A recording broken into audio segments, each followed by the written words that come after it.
श्री गोगा देवाय नमः। अब तक श्री गोगा महापुराण के 40 अध्याय हम आपको सुना चुके हैं। आज 41वां अध्याय। गोगा वीर तो अपना कार्य पूरा करने ही लगे, परंतु अब हमें देखना चाहिए कि गुरु गोरखनाथ महाराज गोरख टीले पर बैठे क्या विचार विमर्श कर रहे हैं। गुरु गोरखनाथ बोले, बेटा पद्मनाथ, जब से गोगा वीर उज्जैन नगरी गए हैं मेरा मन भजन करने में बिल्कुल नहीं लगता है। अब मुझे भारत देश पर निगाह दौड़ाने से ऐसा प्रतीत होता है कि कहीं इस देश को बुरे दिन तो नहीं देखने पड़ेंगे, क्योंकि हमने अपने कर्तव्य को एकदम भुला दिया है। कभी इस देश में ब्रह्मचर्य जीवन का बड़ा ही महत्व था। आगे ऐसा खोटा समय आने वाला है कि सभी मनुष्य काम कमानी और कंचन के गुलाम बन जाएंगे। वैसे काम वासना इस देश में अब भी कम नहीं है। राजा शाल्यवाहन जैसे होशियार राजा ने भी अपनी छोटी रानी नूना दे के प्रेम जाल में फंसे रहने के कारण ही बहुत बड़ा धोखा खाया है और अपने बेटे पूरनजति को कत्ल करवाकर अंधे कुएं में फिकवा दिया, जिसे तुम सब ने जीवन दान दे अपना गुरु भाई माना है। इसी तरह राजा भर्तरी की रानी पिंगला ने एक सईस के मोहजाल में फंसकर अपना धर्म गवाया और त्रिया चरित्र रचकर अपने देवर विक्रमादित्य को राज्य की सीमा से बाहर निकलवाकर ही दम लिया। वह तो प्रभु कृपा से अमर के जरिए सारा रहस्य खुल गया। तभी राजा भर्तरी ने राजपाट त्याग रानी को धिक्कार दे नाथ पंथ में आकर शरण ली और अपने जीवन को संवारा। बेटा, बड़ों की निंदा नहीं करनी चाहिए, पर बात तो कहनी ही पड़ती है। हमारे परम ज्ञानी गुरु मच्छिंद्रनाथ जी ने हनुमान जी के कहने से अपने ब्रह्मचर्य को तज रानी मैनाकिनी के रूप जाल में जा फंसे और मैंने किन किन मुश्किलों का सामना कर उन्हें उस त्रिया राज्य के नरक कुंड से बाहर निकाला। कहने का मतलब है कि गुरुदेव काम कामनी के फंदे में फंस नरकुंड के अधिकारी बने और अपनी योग साधना से वंचित रहकर मुझसे भी पीछे रह गए। तभी वह नागनाथ ब्रह्मचारी से हार मान गए। जब नागनाथ को पता पड़ा ये मेरे गुरु दत्तात्रेय तथा मेरा नाम बताने पर ही नागनाथ ब्रह्मचारी के चंगुल से अपने को बचा पाए। इसके पश्चात भी राजा शशांक ने मृतक शरीर में प्रवेश कर शशांक नर्प की सती रानी का धर्मजा बिगाड़ा। जब इस छल का पता रानी को चला तो उसने क्रोधित हो गुरु मच्छिंद्रनाथ के शरीर के टुकड़े टुकड़े करवाकर जंगल में फिकवा दिया और मैंने अपने ब्रह्मचर्य बल के प्रताप से ही शिवलोक में पहुंच भैरव वगैरह से युद्ध जीत अपने गुरु के शरीर को योग माया के द्वारा सजीव करके सारे संसार में कीर्ति पाई और प्रसिद्ध देवताओं द्वारा बहुत सी सिद्धियां भी प्राप्त की। उन्हीं सिद्धियों के प्रताप से मैंने हनुमान जी जैसे बलशाली को त्रिया राज्य में आने से रोक दिया था। मेरा नाथ पंथ में जो इतना अधिक सम्मान है वह सब ब्रह्मचर्य जीवन के ही कारण है। जगत की बहुत सी जनता मुझे शिव का अवतार ही समझती है। भला कहाँ शिव और कहाँ मैं तुच्छ जीव जो गोबर में दबा पड़ा था। उस समय मेरे इन्हीं गुरु ने मेरा उद्धार किया था। उस समय गुरु मच्छिंद्रनाथ जी भी पूर्णतः ब्रह्मचारी जीवन बिताया करते थे। बेटा, जब से हमारे भारतवर्ष की जनता ने ब्रह्मचारी जीवन की तरफ से अपना मुंह मोड़ा है, तभी से अपनी बुद्धि गवाकर काम कामनी और कंचन को ही अपना भाग्य विधाता समझ लिया है। अपना धर्म कर्म शर्म लिहाज सभी कुछ गवा दिया है। बेटा, यहाँ के लोगों ने जब से ब्रह्मचर्य जीवन को त्यागा है तभी से अपनी नैतिक आर्थिक सामाजिक सभी समस्याओं में रुकावट का कारण वह काम विहार ही है।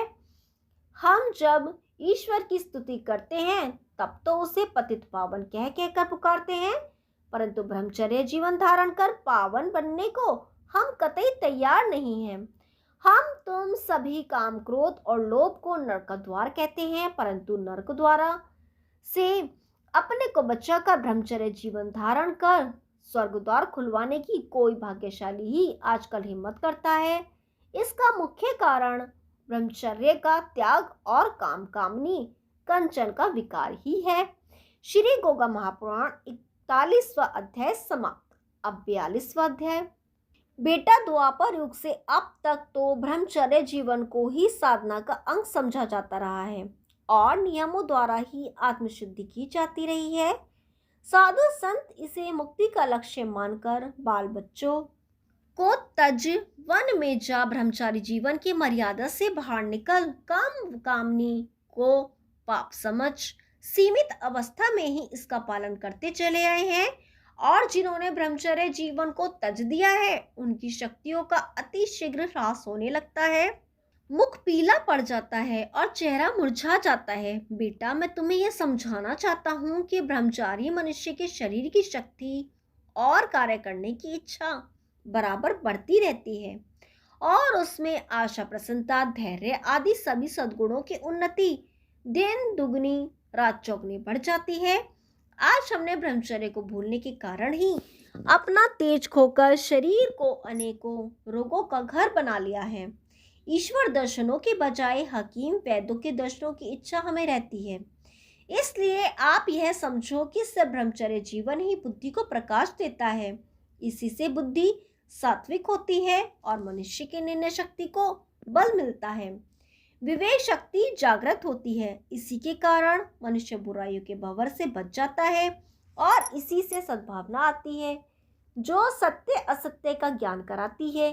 इसी के फलस्वरूप मनुष्य महान बन जाता है। ब्रह्मचर्य नैतिकता की नींव है।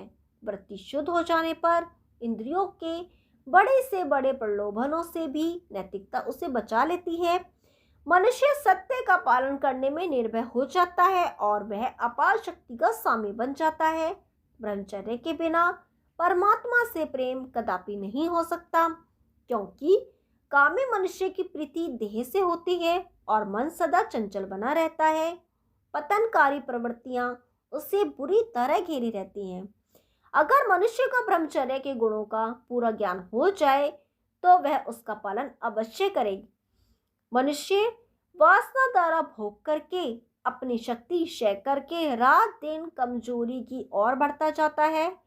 फिर शक्तिवर्धक पदार्थों का अधिक से अधिक मात्रा में सेवन करता है या वैद्य हकीमों की शरण लेता है। इस तरह उसका खर्चा बहुत बढ़ जाता है और अधिक भोग विलास के कारण अधिक संतानोत्पत्ति की वजह से भी उसे अधिक धन जुटाना पड़ता है, चाहे वह गलत तरीकों, रिश्वतखोरी या चोरी से ही क्यों न हो। मनुष्य काम वासना की तरफ बढ़कर अपने मन को शांति देना चाहता है। इस प्रकार उसका जीवन कीचड़ में फंसा रहता है। परंतु ब्रह्मचर्य पालन करने वाला व्यक्ति इन मुसीबतों से बचा रहकर सदा संतुष्ट रहता है। मैं तुम्हें विशेष तरीके से ब्रह्मचर्य का ज्ञान कराना चाहता हूँ, जिससे तुम्हारे द्वारा सामाजिक सुधार हो।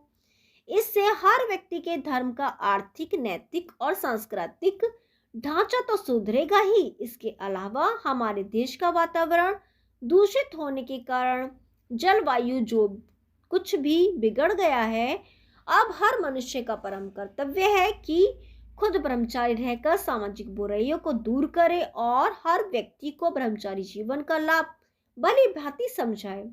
योग के द्वारा तो ब्रह्मचर्य की चर्चा यमों के अंतर्गत ही की गई है और मर्यादा के माध्यम से भी योगी ही नहीं हो सकता है। योगी को तो चित्त को दूषित, वृत्तियों को निरोध ही करना होता है और वह भली प्रकार जानता है कि काम एक पतनकारी वृत्ति है और वैराग दृष्टि में एक भरथरी के वैराग शतक में भी भोग विलास की कड़ी निंदा की गई है। गीता में भी काम को नरक का द्वार कहा गया है। इसी काम द्वारा क्रोध की उत्पत्ति और बुद्धि का भ्रष्ट होना, फिर उससे सर्वनाश और पूर्णतः विनाशकारी कहा है। फिर महाभारत में भी धर्म के 10 लक्षण लिखे हैं, उनमें भी इंद्रिय निग्रह यानी ब्रह्मचर्य पालन अनिवार्य बताया गया है। और हम सभी संतों का भी मत है कि कामी नारी नर न भक्ति कर सकता है और न मन लगाकर प्रभु का भजन ही। कामी क्रोधी लालची इनसे भक्ति न होए, भक्ति करे है सूरमा, जाति वर्ण सब खोए। भक्ति भगवान से प्रीति करने को कहते हैं, परंतु कामी की प्रीति इंद्रिय विषय पदार्थों के इकट्ठे करने की ओर ही लगी रहती है या फिर नारी के मुख की ओर लगी रहती है और आशाएं पूर्ण ना होने पर भयंकर क्रोध में भर जाता है, क्योंकि वह कामधाम और दाम का भूखा होता है।